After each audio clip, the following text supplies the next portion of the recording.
Bismillahirrahmanirrahim warahmatullahi wabarakatuh. Pak Anies, mungkin saya berbeda dengan tenaga kesehatan yang lainnya. Saya seorang psikolog klinis. Kemarin tadi saya dengar juga ada yang psikolog, semoga saya mewakili suara mereka. Kemarin pun pas daftar psikolog klinis nggak ada di opsinya Pak, jadi saya milih others, psikolog klinis. Tapi kami punya surat tanda register praktik. Jadi yang saya ingin tanyakan kembali adalah bagaimana sih aspirasi kita sebagai psikolog klinis nih Pak melakukan pelayanan kesehatan mental. Jadi mungkin itu masih menjadi pertanyaan teman kami bagaimana pelayanan itu merata di seluruh Indonesia. Kalau mungkin saya dari Jogja, saya di puskesmas itu sudah ada psikolog pelayanan tersebut. Di Jakarta pun sudah ada. Tapi bagaimana pelayanan kesehatan mental itu bisa meluas dan merata. Salah satunya adalah dari adanya pengadaan puskesmas. Apakah itu akan jadi konsentrasi khusus juga terkait pelayanan kesehatan mental. Apalagi kalau sekarang datang ke psikolog itu bilangnya mahal gitu Pak. Dan itu sangat berkaitan dengan kebijakan bagaimana pemerintah juga mengatur hal tersebut begitu.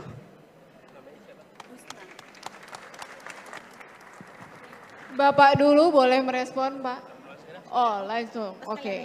Baik, bismillah, Masya Allah Pak, ketemu Pak Anies, Masya Allah. Jadi saya sedikit cerita, dapat salam dari anak saya Pak. Karena tadi pagi saya izin nggak ngajar dia, karena anak saya homeschooling. Malah dia bilang, harus ikut, harus ketemu Pak Anies. Masya Allah, Alhamdulillah ketemu. Perkenalkan Pak, saya Bidan Amel.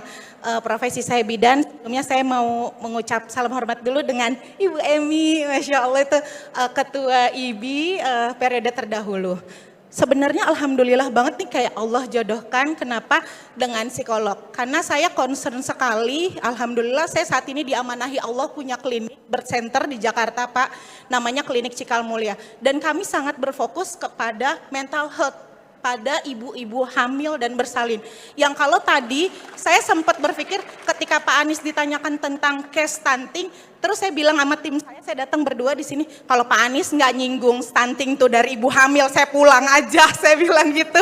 Masya Allah, alhamdulillah Pak Anies memperhatikan itu ternyata dari ibu hamil.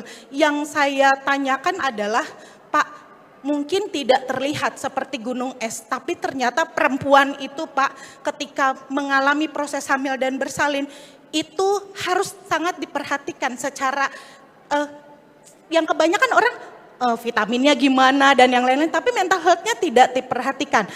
Betul, mental health-nya tidak diperhatikan. Betul, tapi di sini Pak yang saya ingin konsentrasikan adalah ketika saya meyakini ketika ibu itu mendapat pelayanan dari hamil bersalin dengan diperhatikan secara mental health-nya, ibu itu adalah penggerak sebagaimana Bu Ferry tadi pagi bilang di motivasi pagi leadership, itu penggerak.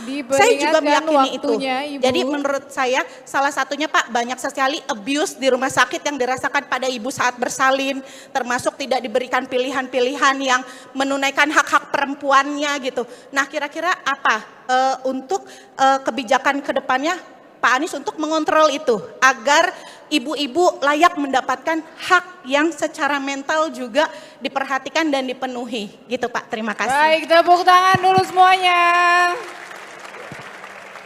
Ya, Ibu Husna dan Ibu Amel, terima kasih. Ini mereka berdua ngacung, mereka berdua dipilih random, ternyata sama ininya tentang kesehatan mental ya. Tuhan memang bekerja dengan cara yang misterius ya. Nah, saya cerita sedikit, alhamdulillah istri saya tercinta adalah seorang psikolog. Jadi saya ada psikologi daily, ada treatment daily gitu, memastikan aman gitu. Jadi saya bersyukur sekali didampingi oleh istri tercinta seorang psikolog yang bisa membantu membuat saya pun merasakan tenang, nyaman, dan beruntung betul. Jadi para suami dari psikolog selamat ya, Anda beruntung punya istri psikolog. Bagi yang belum punya istri dan belum punya suami ya, ini satu pengalaman empirik aja nih. Nah, Terus terkait dengan yang sampaikan Ibu Husna tadi, betul kami di Jakarta sudah memulai ada kesehatan mental di puskesmas. Bahkan ada aplikasi untuk melakukan self assessment atas kondisi kejiwaan untuk mendeteksi apakah ada tanda-tanda awal yang memerlukan pelayanan atau bantuan. Nah, ini memang kadang-kadang yang merasakan problem psikologis, kesehatan mental tidak selalu nyaman untuk bercerita kepada lingkungan. Dan ada beban seakan-akan kalau ada masalah psikologis itu seperti sesuatu yang aib, memalukan. Padahal ini tuh saya pernah katakan begini, kalau ada seseorang dideteksi punya kelainan di ginjalnya, dia tidak punya beban psikologis untuk ketemu dokter, untuk ketemu orang tua bilang ada masalah di ginjal saya. Sebetulnya sama, kalau ada orang punya masalah di dalam kondisi psikologinya, itu ya seperti ada masalah di organ tubuh aja, rileks saja. Kan itu problem di ginjal bukan sesuatu yang orangnya itu berbuat sesuatu secara sadar, tapi muncul problem. Nah, pandangan itu menurut saya harus ditumbuhkan di keluarga-keluarga di seluruh Indonesia.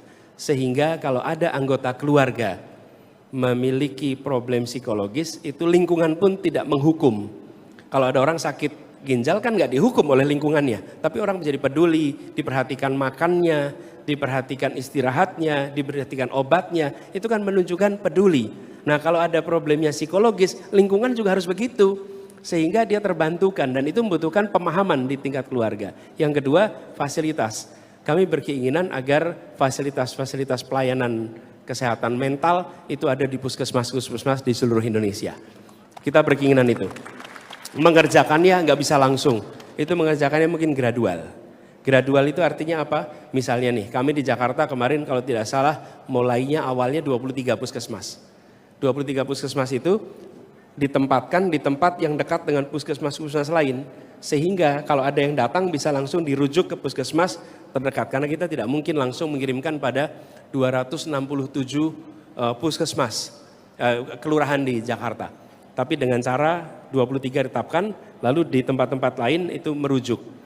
Dengan cara begitu maka tetap tertangani, tapi mulainya dengan 23. Dengan gradual begitu saya rasa kita bisa menjangkau semuanya. Begitu juga dengan ibu hamil yang sama-sama juga membutuhkan. Jadi mungkin bagian dari persiapan menuju persalinan itu adalah konsultasi kesehatan mental supaya ibu dan calon ibu itu siap untuk menjalani prosesnya, ya, gitu ya. Terima kasih. Tepuk tangan semuanya. Baik, sudah